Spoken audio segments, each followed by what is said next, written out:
ரொம்பவே டிஃப்ரெண்ட்டான டேஸ்டியான ஃப்ரெஞ்ச் ரெசிபி கீஷ் எப்படி செய்யுதுன்னு பார்க்கலாம். இதுக்கு வந்து 1 கப் மைதாவில் கொஞ்சமாக உப்பு, 3 டேபிள் ஸ்பூன் கோல்டு பட்டர் ஃப்ரிட்ஜ்லேருந்து எடுத்து அப்படியே சேர்த்து க்ரம்பிள் ஆகிற வரைக்கும் மாவு மிக்ஸ் பண்ணிவிடுங்க. 3 டேபிள் ஸ்பூன் கோல்டு வாட்டர் போட்டு மாவு சப்பாத்தி மாவு மாதிரி மிக்ஸ் பண்ணிவிட்டு கிளிங் ராப் பண்ணி 30 மினிட்ஸ்க்கு ஃப்ரிட்ஜில் வச்சுடுங்க.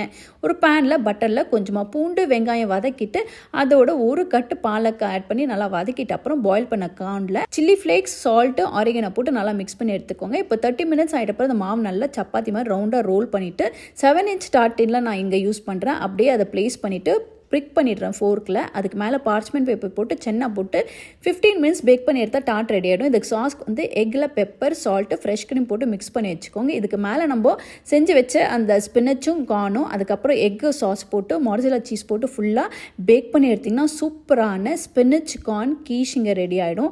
இன்னும் டீட்டெயிலாக லாங் வீடியோவில் போட்டிருக்கேன். இந்த வீடியோ கீழே செக் பண்ணி பாருங்கள். கண்டிப்பாக ட்ரை பண்ணி பாருங்கள். Happy cooking, blessings to you all.